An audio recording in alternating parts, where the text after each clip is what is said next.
Hi! Welcome to Coding Bootcamp 2023. It is a pleasure to be part of this event that brings together great professionals and enthusiasts of programming to learn and share knowledge about the latest trends and technologies in the market. My name is Cesar Romero. I work as a software architect at Tech in the city of Blumenau, Santa Catarina, in Brazil. I have more than 28 years of experience in system development, and in the last 10 years I have been working as a software architect. The objective of this talk is to present how to create high-quality systems. But what are high-quality systems?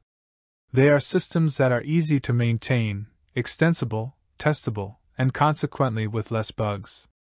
To achieve this goal, we must use good practices, design patterns and system architecture consolidated in the market, and proven efficient.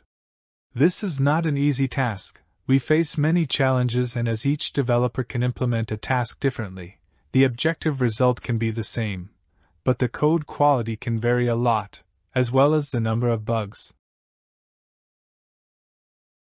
The quality of the systems depends on the standards and methodologies of work adopted, and my objective today is to present how to make what is right easy and what is wrong difficult.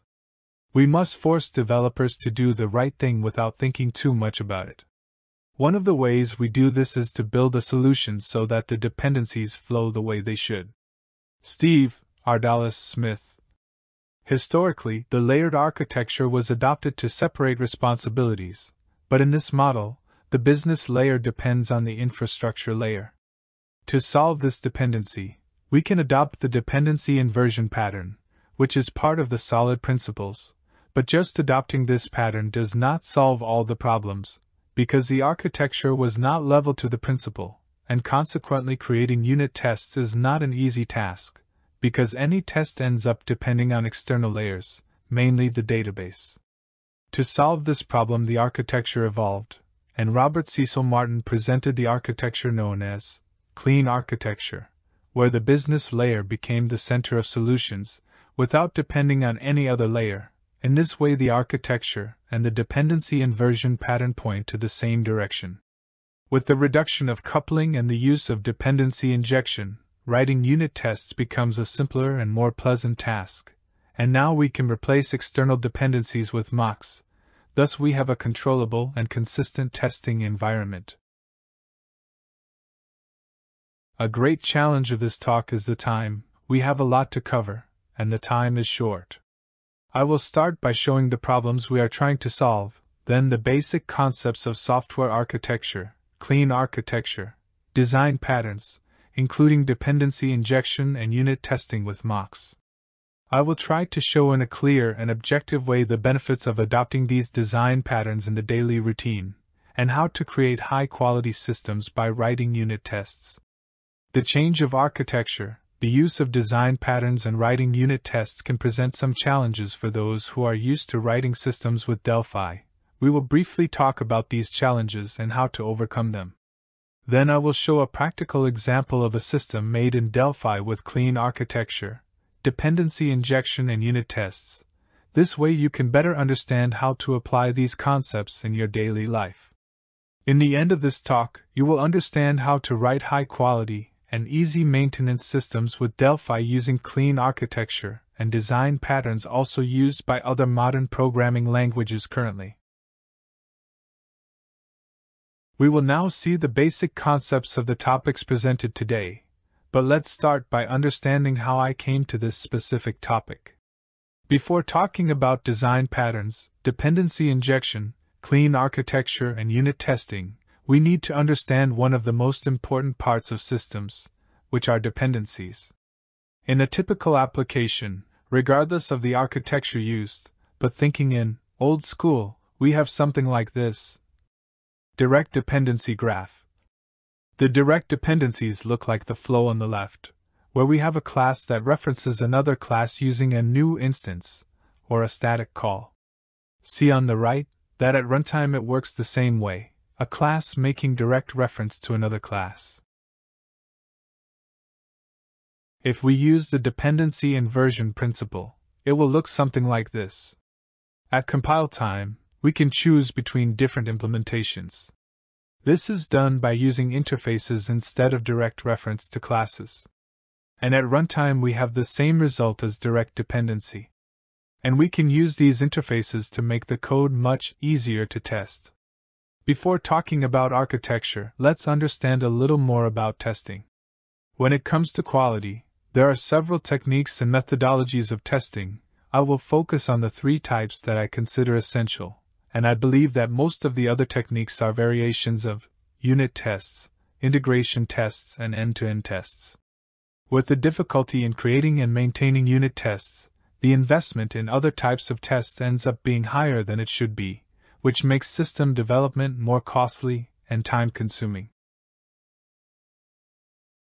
This pyramid is intentionally inverted to reinforce that investing more in end-to-end tests, integration tests, and less in unit tests is a big mistake, because besides being cheaper to write unit tests, it helps to find errors in the initial stage of development, which facilitates delivery through agile methodology.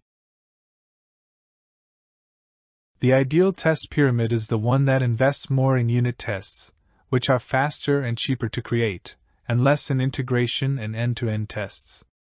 With the use of dependency inversion, creating unit tests becomes a simpler task, and TDD techniques help to improve the design and quality of the code that will produce systems with more quality. Unit tests will be your greatest allies in creating high-quality systems. Do not underestimate them. But it is important to create quality unit tests. I often find projects where unit tests are created only to give code coverage and satisfy quality metrics.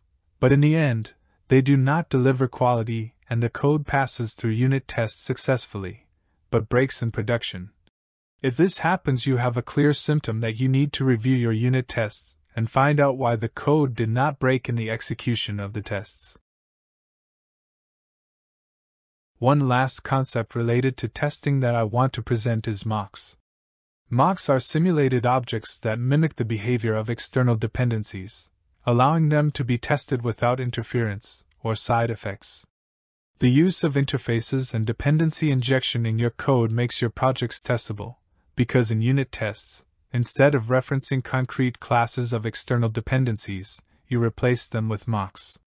Don't worry, we'll talk more about these concepts later, and we created mocks in the example project of this presentation. Now that we know the importance of unit tests, I will talk about system architecture so that we can understand why this topic is important in the journey of high-quality systems. In the classic layered architecture, also known as N-tier, the business layer depends directly on a data layer that communicates with a database, and we have a user interface layer that depends on the business layer. As the interface must show the data, then indirectly the user interface layer also depends on the data layer, and consequently depends on the database. This is the traditional layered architecture. And these transitive dependencies mean that everything depends on the database, which makes testing very difficult, at least efficiently. In recent years, several architectural models have been proposed that aim to reduce coupling and dependencies. You must have seen some of them, such as onion architecture and hexagonal architecture, among others. The most important point is that they all have a common goal: the separation of responsibilities by reducing coupling. These oversimplified diagrams represent the main idea of each architecture. You will find variations of these diagrams on the internet, but as soon as you understand them, you will notice that they all have something in common. The business layer, now known as domain, is the center of everything and does not depend on anything else. The other layers are the ones that depend on the business domain. Now let's understand what clean architecture is exactly. Introduced in 2008 by Robert Cecil Martin, also known as Uncle Bob, its objective is to standardize and organize developed code, promote its reusability, as well as technology independence. Clean architecture is not a design pattern but rather a set of principles and best practices that aim to separate the responsibilities of different layers of software, making it easier to understand, develop, maintain, and test. Clean architecture is based on concepts such as domain-driven design, DDD, dependency inversion, and layered architecture. Some of the advantages of using clean architecture are: user interface independence. The user interface can change easily without affecting the rest of the system. Database independence. You can switch the database for another one without affecting business rules. External agent independence. Business rules are not tied to any specific framework or library. Testability. Business rules can be tested without the user interface, database, server, or any other external element. This diagram shows the layers of an application created with clean architecture. Note that the domain layer does not depend on any other layer, allowing unit tests to be created without external dependencies.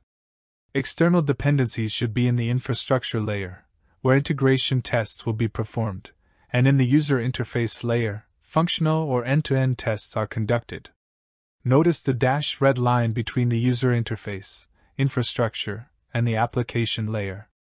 It represents a runtime dependency, which will be resolved by dependency injection, simplifying the process of creating mocks for unit tests to avoid external dependencies. The user interface layer can be understood as the root of the application.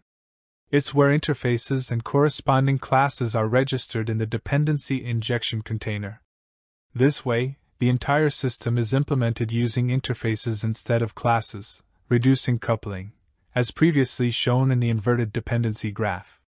Although the diagram refers to functional tests and integration tests, these are not within the scope of this presentation. Clean architecture is based on domain-driven design, which also is not covered in this presentation. Nevertheless, we will use some elements of DDD in the example project's classes and project organization. The main benefits obtained from clean architecture, design patterns, especially dependency injection and unit testing are: improving code quality and maintainability, reducing coupling and increasing class cohesion, facilitating error detection and correction, boosting developers' confidence and productivity, improving code quality and maintainability.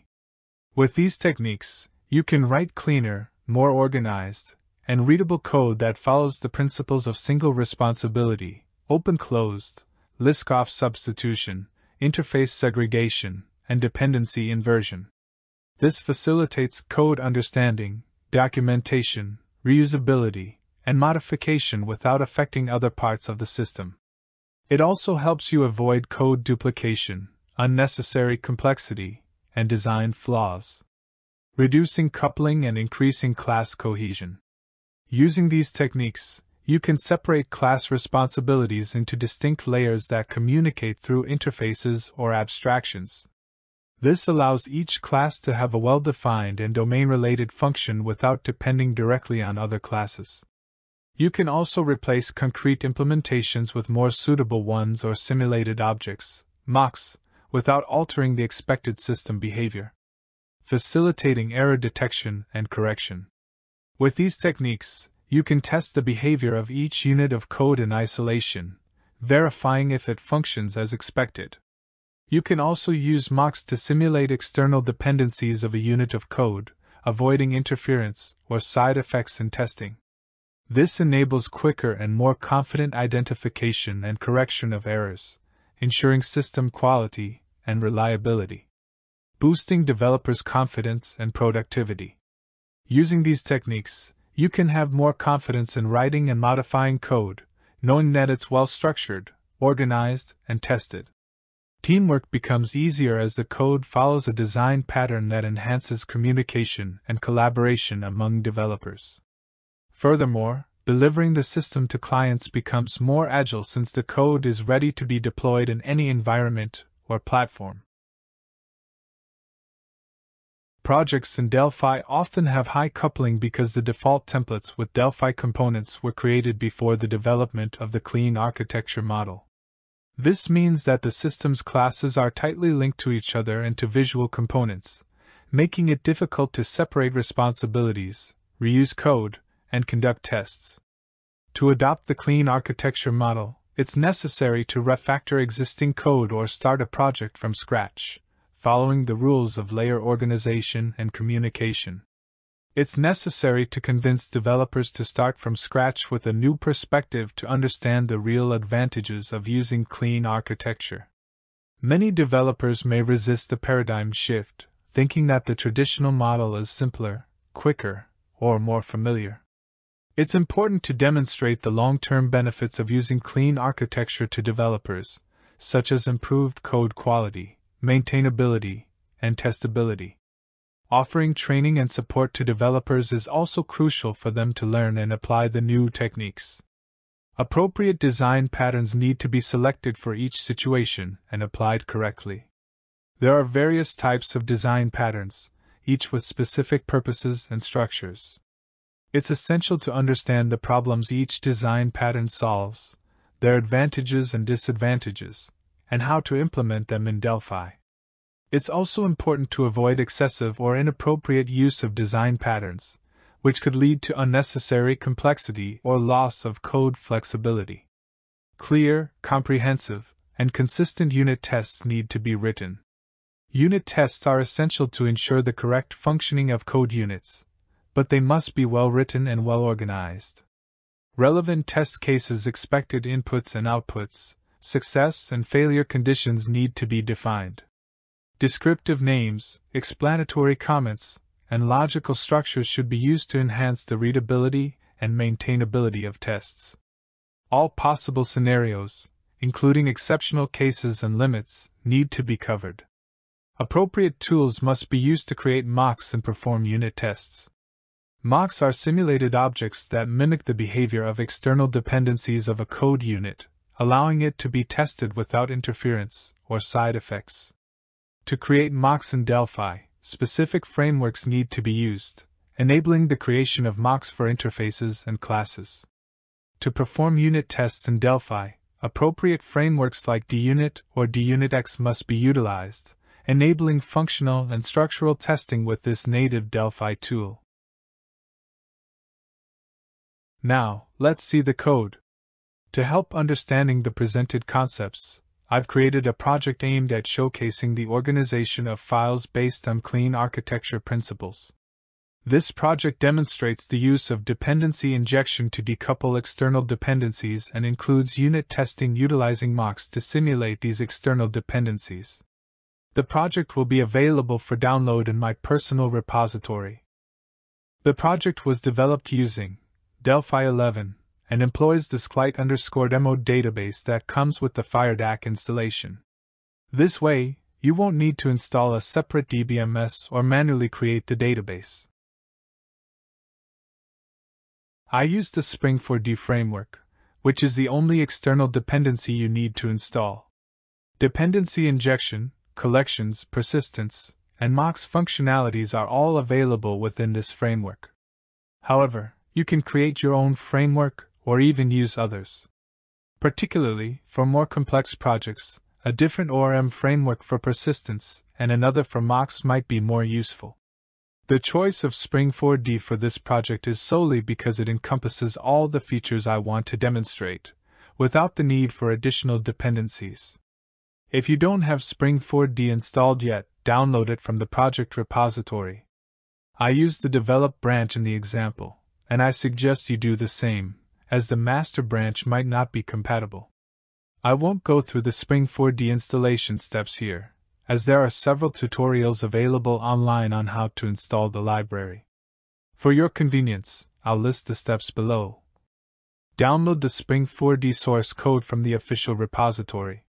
Make sure you're using the develop branch with the git branch command. Run the build.exe installer in the project directory and follow the instructions. The project is structured into a group of projects, separated according to the model proposed in clean architecture. I use Delphi packages to segregate files based on their responsibilities, and I suggest you do the same. This structure helps keep your code organized over time, and you don't need to deploy packages, .bpl files. Simply compile using the default project configuration, and all the code will be included in the final executable. However, if you prefer, you can organize the code within a single project and separate responsibilities into folders. In this case, you'll need to manage the organization manually, which could lead to more errors. On disk, the folders are organized as you can see in the image on the right side. The domain is the core of everything and should not have external dependencies. It contains only business rules and the necessary interfaces to communicate with other external classes that will only be known at runtime, through dependency injection. In this project you'll find entities, aggregates, domain services, exceptions, interfaces, domain events. For file organization, I don't follow strict rules. I've worked on projects where I had to create folders for just one file, but that's excessive and counterproductive. For me, the most important aspect is that you can look at this structure and understand the project without the need to navigate through multiple folders. The common folder contains service interfaces used by the services. The orders folder groups all classes related to orders. Here, you'll find entities, aggregates, services, specific order repository interfaces, and exceptions. The products folder is self-explanatory. It clearly indicates that the category class pertains to product categories and nothing else. This embodies the meaning of bounded context in DDD. You should keep all related classes together. I believe you can now guess the purpose of the classes in the shippers folder. Just like in the previous folders, we're grouping all classes related to shipments here. The other classes can remain in the root directory. There's no need to create folders for individual files. The names are self-explanatory and clear, as per the clean code principles. Entities are simple, known as POTO, plain old Delphi objects. The only peculiar aspect is the mapping attributes for database fields. These attributes are required due to a feature of Spring, persistence. However, this should not be the case. Mapping database fields causes the business layer to be aware of the persistence layer, which violates the single responsibility principle, the first principle in Solid. Ideally, mapping should reside in the infrastructure layer and can be implemented using a Fluent mapping library to simplify this step. The class TOrderAggregate is responsible for orders, and an order only exists if it has items. It also doesn't make sense to have items without an order. Given that they don't exist independently, they become strong candidates for being an aggregate according to DDD. Browsing through the code of the createOrder method, you'll notice that it verifies the validity of relationships before creating the order. If any IDs are incorrect, an exception will be thrown. After creating the order, certain date fields are filled using a date and time service. This is crucial for system integrity, especially in large companies where there's a timeline of orders, and stages might be processed in different instances with varying time zones or even unsynchronized clocks. Additionally, for consistency in unit tests, control over date and time fields is necessary. Time zones affect these fields, and it's common for pipelines to break in unit tests due to differences in time zones between the build machine and the developer's machine. Domain services are classes that orchestrate operations and flows between different domains. Their purpose is to implement a business flow. The class TShipperService is responsible for triggering the shipment of an order. It depends on two different domains, order and shipper. Additionally, it needs to update the shipping date field in the order. Hence, an instance of the datetime service is also required. After verifying the shipper and updating the order, a notification needs to be sent to the shipper. This entire flow should be an idempotent operation, which is why there's a need to create a specific service for it. The implementation in this example is straightforward. The key here is to grasp this important DDD concept. The other classes in the domain package are similar to these, so we can move forward. In the infrastructure layer, we have the implementation of interfaces used in the domain, external services like databases, configuration files, and email sending services. Each implementation is specific to a single functionality. Date-time service is the provider of date and time. Email notification service is responsible for sending emails. It's not yet implemented in this project, and it's only present to represent the concept of domain events in tshipper service. Database repository implements the iRepository T interface, responsible for data persistence, and is an implementation of the repository design pattern. I've implemented it using generics, where T represents the entity class to be persisted. The methods are straightforward and clear in their purpose, with names designed to eliminate ambiguity. The only method I'd like to discuss is the whereQuery method, which takes a specification argument. It's a direct mapping of the iCriterion class from Spring, persistence. In the context of the repository design pattern, a criterion can be interpreted as an implementation of the specification pattern. The specification pattern helps keep the repository simple and clean, avoiding the need to create specific repositories for each entity whenever a new query with a different where condition is required. Still, there are cases where custom repositories for a few specific classes are necessary. Hence, I also implemented the TOrderDetail repository. Its sole purpose is to serve as an example that customizing some repositories is possible and valid. It can be for implementing complex and specific entity rules or to avoid code repetition dry. In this example, it doesn't add much to the repository and could be implemented with just one line of code using the generic repository. The where condition is implemented using the record prop from Spring Persistence. With the help of implicitly implemented operators, it returns a valid instance of iCriterion, which can be passed as the desired query specification. I prefer using this approach to avoid typing strings, especially here, as the string should correspond to the field name in the database, not the property name. You must have already realized that this would lead to various bugs during development. So, aside from serving as syntax sugar, this approach also helps prevent bugs. The other classes are not particularly special.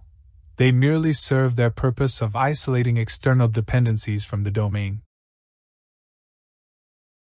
The application project is your ultimate goal, where everything is interconnected. The project is quite simple and isn't meant to be a complete functional system like an API or a data snap application server. However, I believe it can serve as inspiration, especially for projects like these. For projects involving user interfaces, a few more steps are required. You need to implement integration with forms and components using a pattern like MVC or MVVM, which aren't within the scope of this presentation's objectives. The project file performs two tasks. It calls the configure services method of the tstartup class, which is responsible for project configuration, loading settings from files, Windows registry, credentials, certificates, which are not necessary for this project, and the registration of interfaces along with their corresponding classes, factories, or delegates. With the registration of all necessary services, the container can create dependencies and inject them into constructors at runtime. This reduces coupling between classes, enhancing code maintainability and evolution without the need to rewrite everything from scratch. We don't have time to discuss each of these classes, but what's important is for you to grasp that every time we need an instance of iDateTime service, the container will provide us with the instance implemented by the registered tDateTime service class, just like all the other classes. The tOrderAggregate class depends on several other classes, all registered in the container. Consider this example on the marked line. When the container resolves iOrderAggregate, it will create instances corresponding to all the classes declared in the tOrderAggregate constructor, along with the dependencies of these classes, and inject them into the corresponding constructors. Besides offering flexibility in the architecture of the code, this approach also keeps the code clean, eliminating the need to manually create instances and pass them into constructors. Even worse, it avoids creating dependencies directly where they are used, which would increase coupling and the dependency between classes. We're nearing the end of the presentation, and now let's discuss unit testing and understand how everything we've done so far will help us create better tests and, consequently, higher quality systems. For the example project, I've created unit tests for the tShipper service and tOrder aggregate classes. However, in this presentation, I'll focus on the tShipper service tests, as they are easier to understand. The tOrder aggregate tests will be left as homework in case you'd like to explore tests for classes with more dependencies and potentially more complexity. Before we delve into the code, I need to make an important note. To create a mock for an interface, it's necessary for the interface to have generated RTI. To achieve this, you need to include the directive $m+ before the interface. Now, let's understand how to create and set up mocks.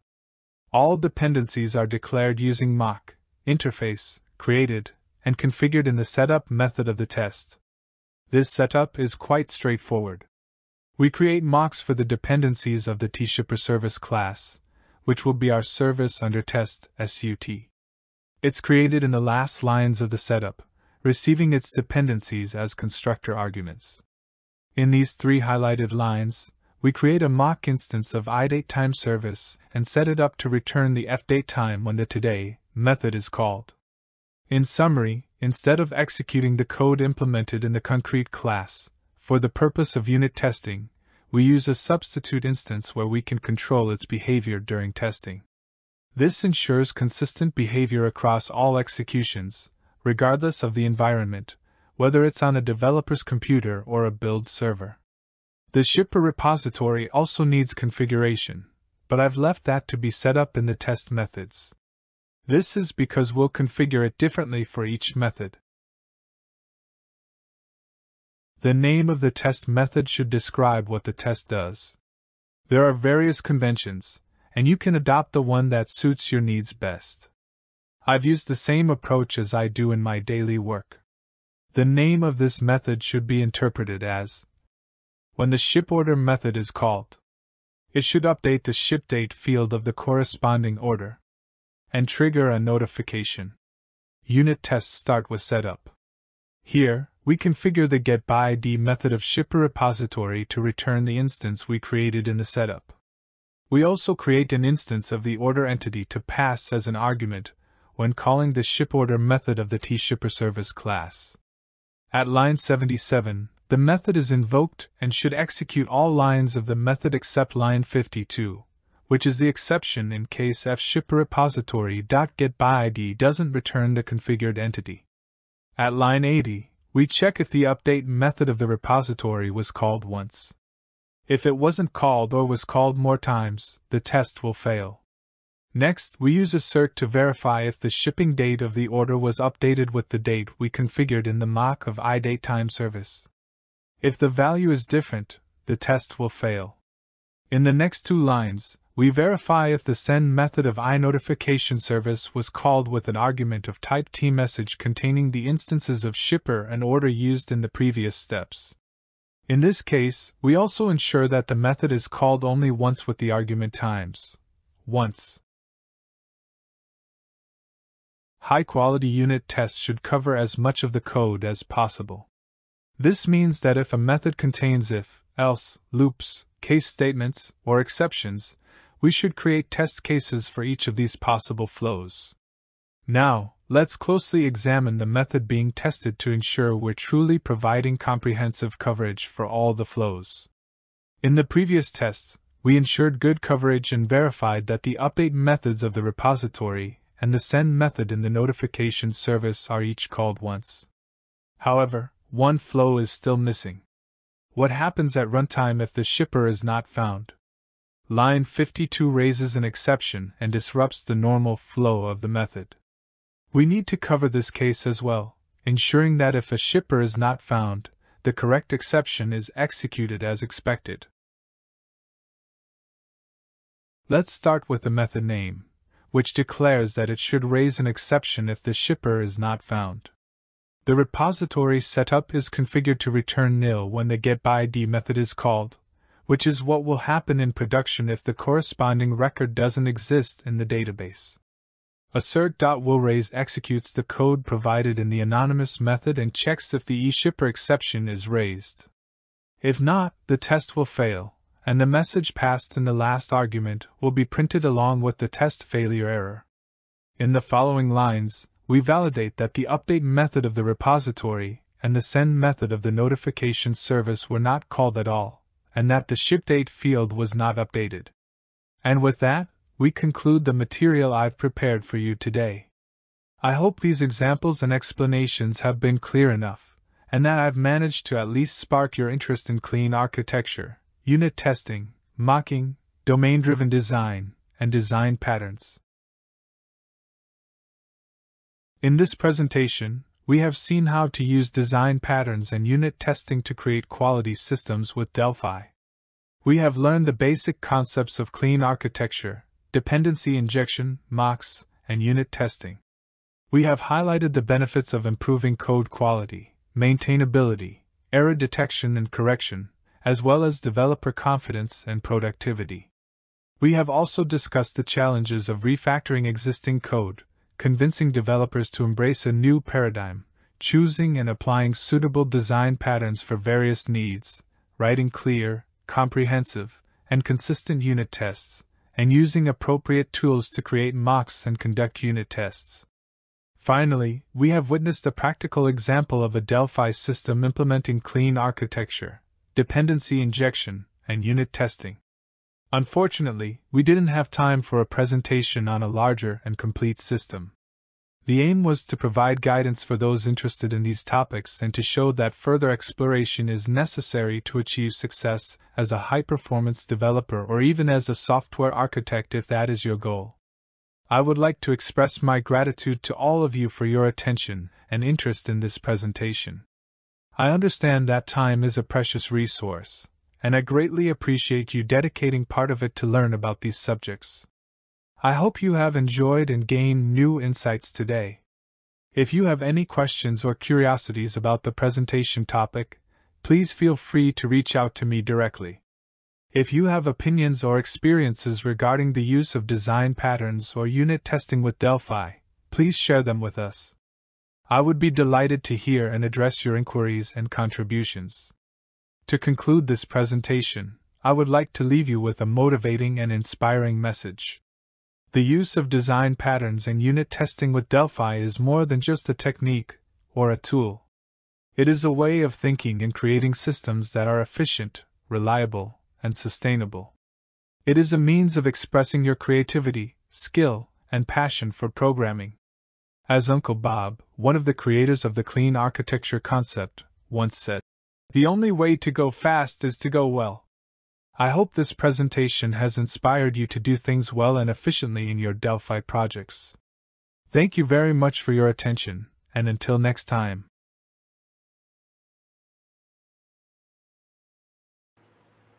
Well, fantastic.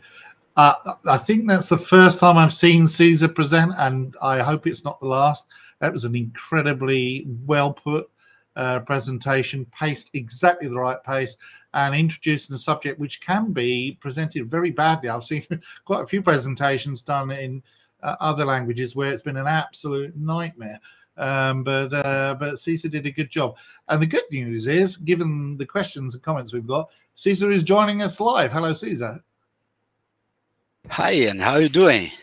I'm good, and it's good to see you as well. Martha's there. You go. Martha's brought you in. Yeah. Whoa, I like your background. That looks very, very fantastic. It looks hot. That's the company I work. Oh, really? Good. Yeah. Yes. How do you pronounce the name? AmbevTech. Yeah? AmbevTech. It's the tech company of the brewery Ambev. Oh yes, yeah. Of course, I would know the brewery. I recognize the brewery straight away. Yeah, that's good. I've actually made sure that we put a QR code up in the corner here because quite a few people asked about where they could get your code. and we've also put a little ticker across the bottom of the screen as well. The thing about this this bootcamp is we always have thousands and thousands of people afterwards, after the live event. So actually we have only a small fraction of people that turn up live and ask the questions on the live Q&A, which is crazy really, because they get the chance to talk to you. But there you go. But on the replays we usually get several thousand. So I know there's many, at least 9,500 I think, nearly, people registered now, so it's going well. So first of all, I just want to say what a brilliant presentation, really good. Thank you. You always know that it's a good presentation when I make notes, okay? Because that means that I made notes about some questions. It was good. The one that I liked, the comment that you made, I thought was very interesting, because this is something that I think as well. You were talking about the decoration of classes with attributes for tables. So you know, you have an attribute on there and decorating the table, and saying that violates the clean code single responsibility principle. Exactly. Which is I actually agree with that. I think you're absolutely right. And do you know what, I hadn't thought of it that way before. It just felt wrong, and I've been working in another project, and that decorates classes with table names. Not my doing, it's just unfortunately the technology I'm using requires it. But yeah, a very good point. So I did. I have started to implement a Fluent interface class to build the database mapping in the infrastructure layer, but I have no time to conclude until this presentation. Maybe I will just update the code a few days from now. I want to tell you, today has been an absolute nightmare for us, because we've had several people drop out for varying reasons. So the fact you loaded up your presentation at all, I'm very grateful. I don't mind if you didn't have a chance to do the Fluent one. That presentation was great. It was really excellent. This has been a nightmare for this week for me here. And my wife had a surgery in her hips, so I have to take care of her, and I have 2 children. One is 1.5 years old, so I have to create the presentation, create the code, record, and they also take care of them and my work. I don't know how you do it. I'm really glad that I have outdone it until last night. Well, you know what? Even under pressure, that was an excellent presentation. I mean, there are some people that we get here who they do a good job, but it's not their strength. That presentation you did, that shows your strength. It was very well done, very well and clearly explained, and very popular. I can tell you now as well that a whole bunch of people are scanning that QR code and point it that way. I can see that. So you've obviously got a few fans out there. And when we're talking about fans, I just want to put some comments up from people. Embarcadero Latin America, Latino America, has been in the crowd, shall we say, and I noticed you said hello to a few of them, and also people like Jose saying hello to Adriano Santos, and I'm okay. I don't really understand the Brazilian, but I'm thinking he's saying that he's been using Delphi since version 1. I think that's that is exactly what he's doing. Adriano Santos is a Brazilian MVP. Yes, me as well. And we have here also Landerson and Julio Mar. They was asking for a kiss that I don't know. Every time you have a presentation, someone they want to send a kiss for all the MVPs in Brazil. They are great guys. That is so Latin American. Yeah. You know, the funniest thing, my air conditioning broke down, and last night at 11 o'clock at night, I had to go out and buy some really big fans, because it's like 110 outside later on today with no air conditioning. And I bumped into a guy there who's I think he said he was Mexican, but he was definitely a Latino. And you know, it's Texas, of course. You know, we've got very mixed population. And the guy had a name badge on, and it said Ian. And my wife was with me, and she said, "Hey, this guy's got a name badge on that says Ian." And he said, "Oh, your name's Ian as well." He said, "I'm the only Mexican in the world called Ian." I thought it was quite funny. He was a really nice guy, but there you go. But Latin America, you know, Brazil is just absolutely. It's an amazing, amazingly vibrant community. You know, you guys really do put the rest of the world to shame at how involved you are and how you know, how talented you are. I mean, it's very rare. I've met a Brazilian person who's a developer who isn't just incredible. What is it about you guys? Is there something in the water or what? I mean, I don't get it. What about Brazilian Embarcadero conference? We will be here in next October? Actually, I've been asked several times that question. I am actually in Germany at the same time for a German conference, and they were very clever to get in first and ask first. But I don't have any objection to it. But my wife is also going to conference at the same time as well. So it's about juggling. If it's not this year, definitely next year. I think Jim has convinced me that Brazil is the place to go to. He's Jim McKeith, my predecessor. He's like, "Oh, Brazil's fantastic." He loves it. So I did actually start learning a little bit of Brazilian Portuguese, but yeah, it's wow. That language is very different, shall we say? I can speak French, but yeah, there's no help there, I think, from French. So to get back to probably some questions, you did answer this in the chat, but Stephen Burley was asking for suggestions for introductory texts and tutorials for newbies to approach clean architecture. And I think you said Dr. Bob's book was the one that you suggested. Was that right? Yes, that was the book when I started to study clean architecture. Unfortunately, we don't have too much good material for Delphi in this subject. That's why I want to bring this subject here. I've been doing this kind of systems for about 5 years now. I mostly write microservices today. So everything I have learned, I try to apply in the context of a Delphi application and show that's not hard. Actually, I've been doing this 5 years ago in Delphi, and at the time, I did not fully understand all the concepts. So when I see my code now and compare then, today is very much simpler to understand it because I know what is a domain service, what is aggregate. At the time, I don't have full understanding what is domain-driven design. And this is a key concept for you. You have to think in the business first, then to go to code. Yeah. I usually see people opening the IDE, start to drop components, create table, put some grids, and don't even think about the business. And then when we see the system, it's not useful for the business people.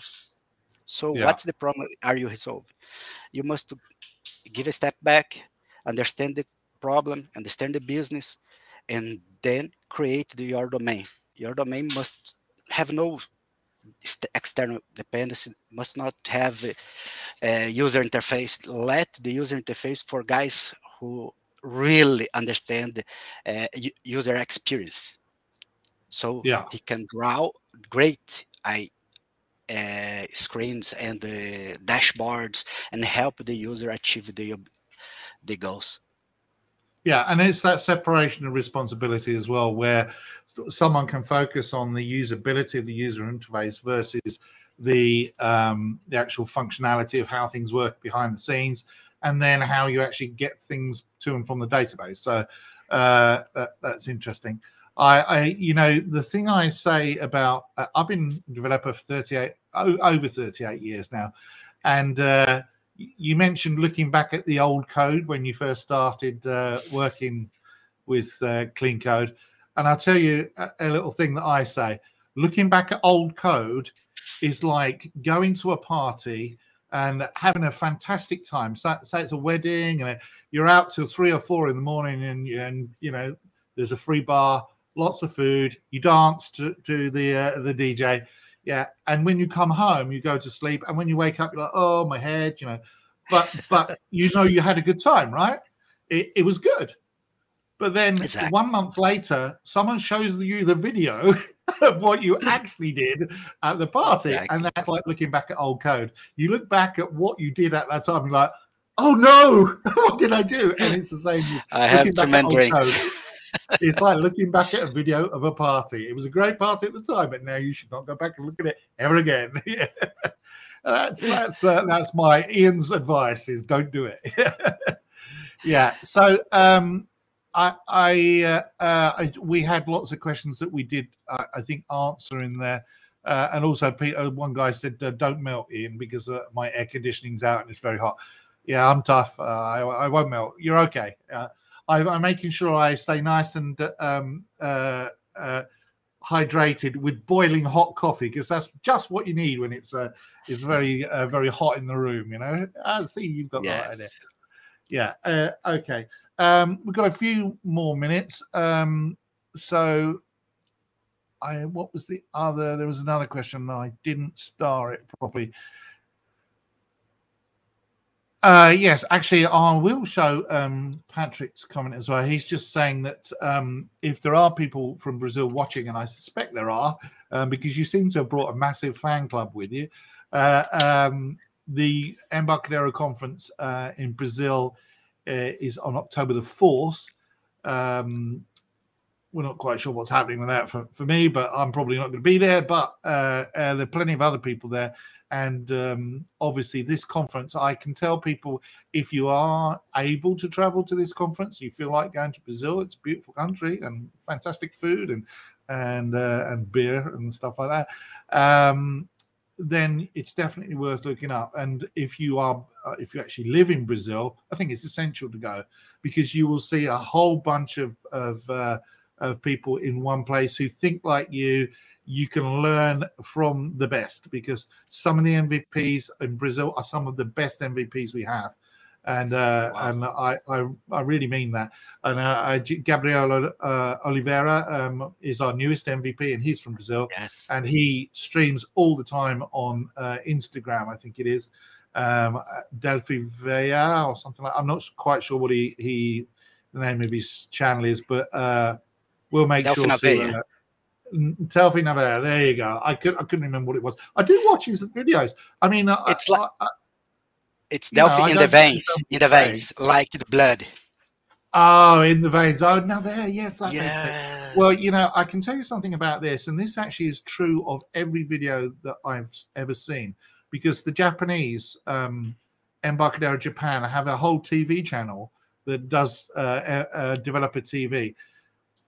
I can watch Daniel's videos and other videos that are in Brazilian Portuguese, and I understand what's going on, because the language, the coding language, is universal. It's a language you all speak. Exactly. And I have learned things from Brazilians. I've learned things from Japanese people. I've learned things from Spanish people, French. Patrick Prematin, who streams in Twitch all the time, streams entirely in French. Now, I speak French, but he speaks French better than I do. So he's like, whoa, it's overwhelming. But, you know, you can pick stuff up from you guys as well, even if they don't understand the language. Watch the code, because your code is great. You guys are really quite amazing. You know, I really got a lot of respect for you.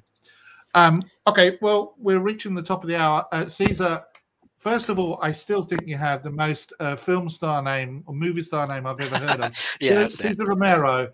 I wish I'd been called that, because I think I would have had a much better life. But it sounds like I go to Hollywood every day or something like that.